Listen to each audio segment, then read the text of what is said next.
Before we start, if you enjoyed the video, if we could get it to 6,000 likes in the first day, that would be amazing. Hope you guys enjoy. The Grey Jedi were these Jedi that fell in the middle of the spectrum of the Force, those that fit somewhere between what the Jedi Order deemed the light side of the Force and what the opposing Sith viewed as the dark. Unlike a Jedi or a Sith Lord, there is no set standard as to what a Grey Jedi is. The exact definition of a Grey Jedi does not exist. There is no set standard as to what defines a Grey Jedi. Some Grey Jedi have strictly followed the light side of the Force, but disagree with many of the beliefs or philosophies of the Jedi Order. Other Grey Jedi have attempted to master the Force in the aspects in between the power of the dark side of the Force and the serenity of the light. Concerning the first variation of a Grey Jedi, some have considered Qui-Gon Jinn to have fitted this mold perfectly, as he has often been defiant to the Jedi, even at its highest degree. On several occasions, Jinn has outright opposed the Jedi Council. This was most notably done when he insisted on the training of the young boy Anakin Skywalker, despite the Grand Master of the Order himself, Yoda, dictating otherwise. Because of this, Qui-Gon Jinn among specific circles within the Jedi Order gained the moniker of a Grey Jedi. Quote,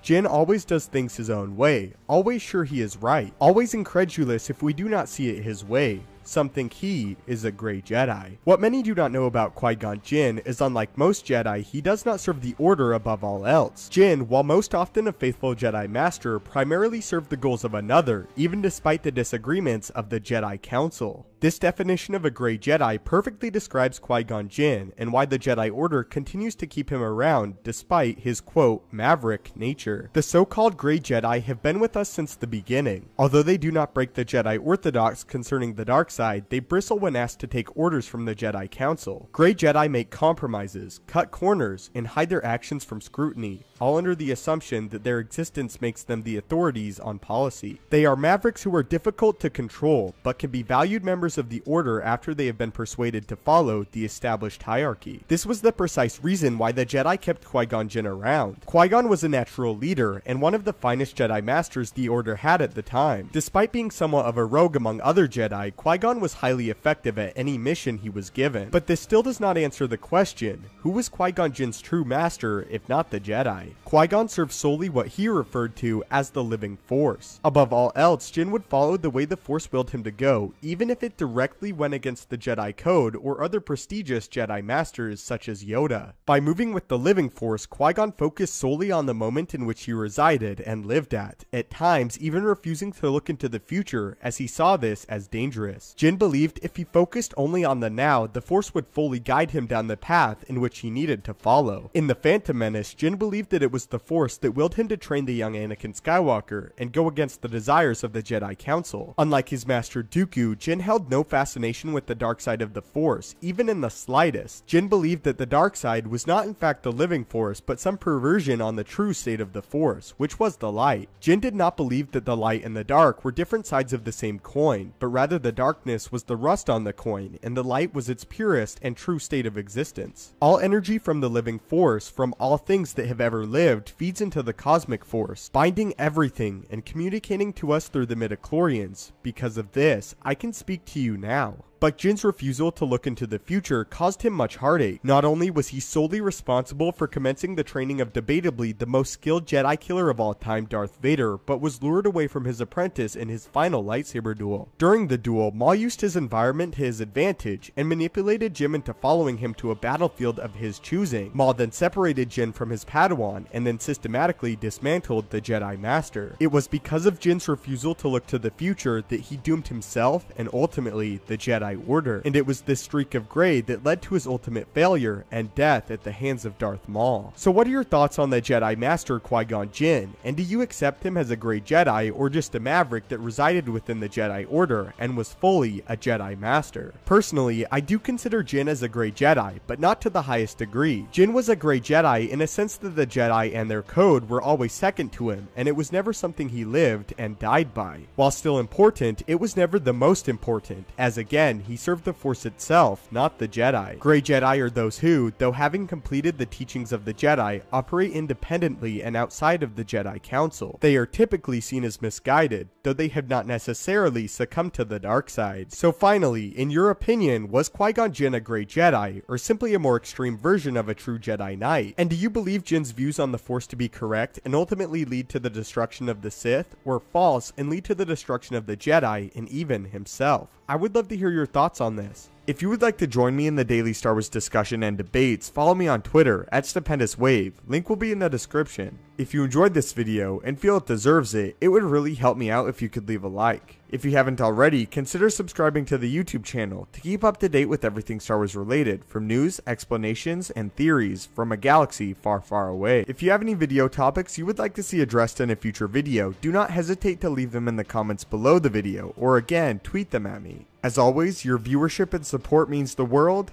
May the Force be with you, and have a great day.